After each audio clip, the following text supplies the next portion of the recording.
to yours.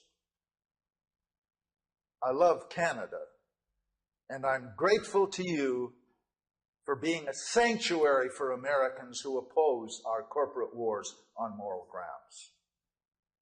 Thank you for your hospitality to our young dissenters.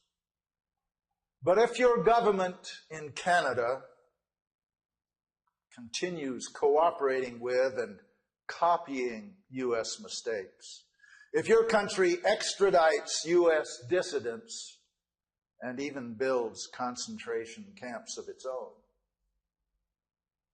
then where are we dissenters to go when our Department of Homeland Security starts breathing down our necks?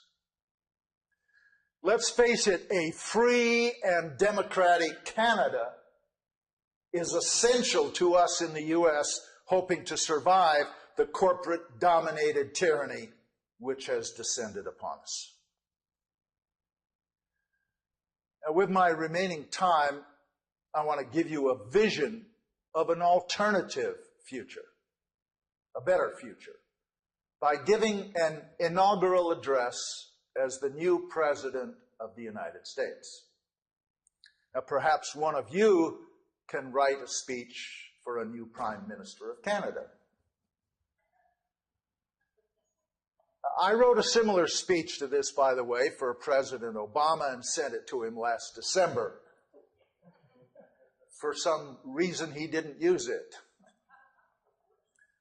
But I haven't given up on him, but I realize that if we are to get the change we voted for, we must force him to make it. So far, all we've gotten is chump change. Now, I don't have all the answers as to how to bring this real change about in either of our countries. But I do know that before we can do so, we have to have a clear vision of what it is we want. For each of the problems I am now going to solve as President of the United States, I see at least the potential for similar situations here in Canada. If we can take back our country, you can take back yours. After all, we do have the same adversary. So I'm now going to ask you to pretend that I am speaking to you as President of the United States at my inauguration. In the audience are all the members of the U.S. Congress, government officials, and you, the people of the world. I encourage you to clap and cheer like crazy when you hear something you agree with, and sit on your hands when you don't. That lets those watching on television know what it is they're supposed to believe. It's the Washington way, don't it?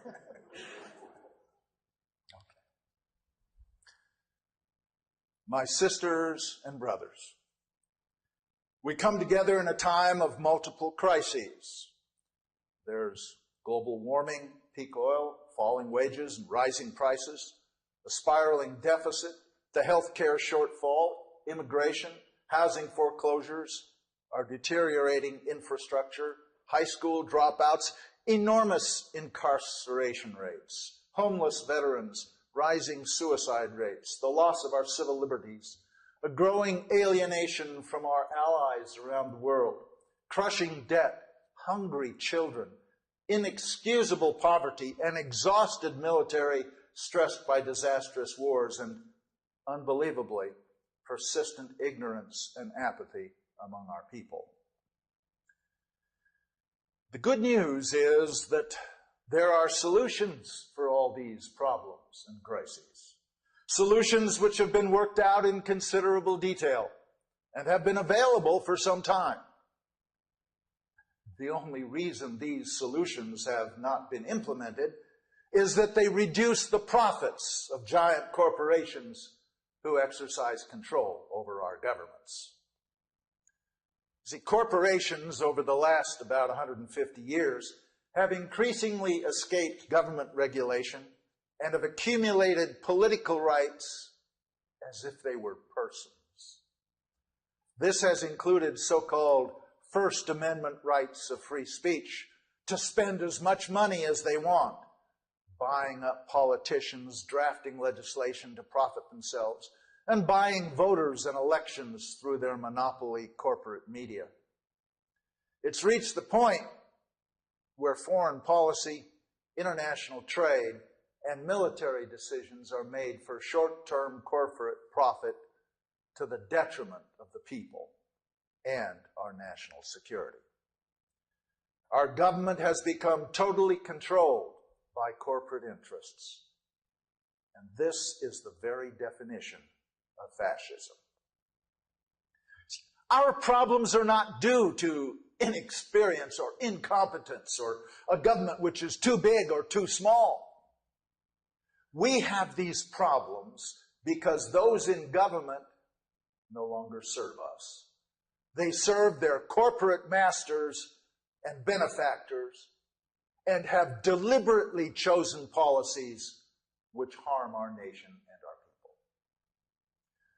Those of us who dedicate our lives to peace, economic justice, and environmental preservation can make little progress in our struggles so long as ultimate power is in the hands of those who profit from war, poverty, and pollution.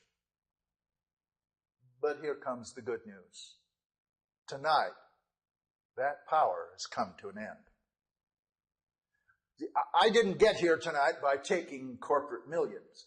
I didn't get here by selling myself to the oil companies, the pharmaceutical companies, the insurance companies.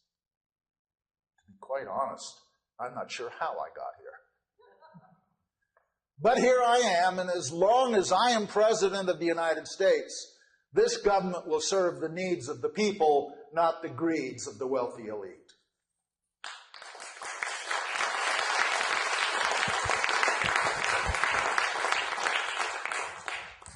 Now, turning things around won't be easy.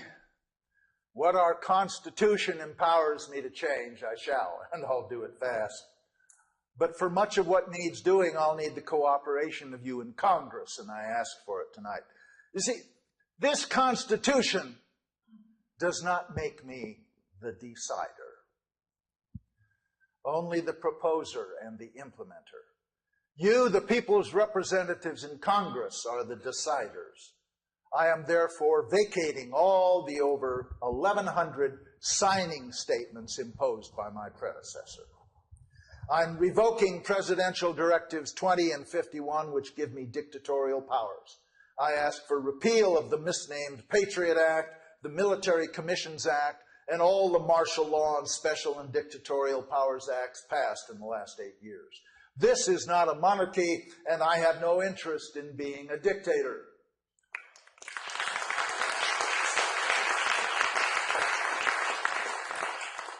Oh, well, I'll be called one because of the sweeping changes I'm instituting. After all, returning to the Constitution is not just a change, it's a revolution. Tonight, we the people once again throw off the shackles of tyranny and take back our country and our Constitution. Now, restoring the Constitution means ending the imperial presidency and returning power to the people's representatives.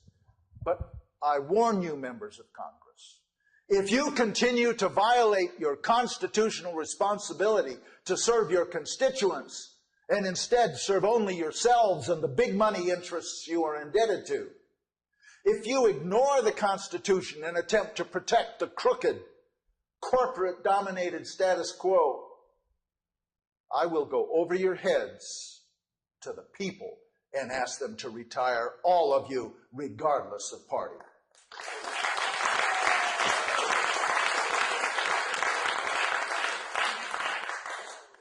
Now, in order to restore some semblance of our republic, we must give the people real choices, not false ones.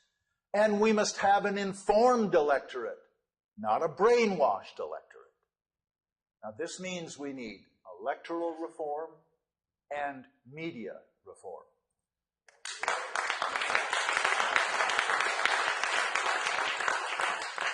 First, electoral reform. The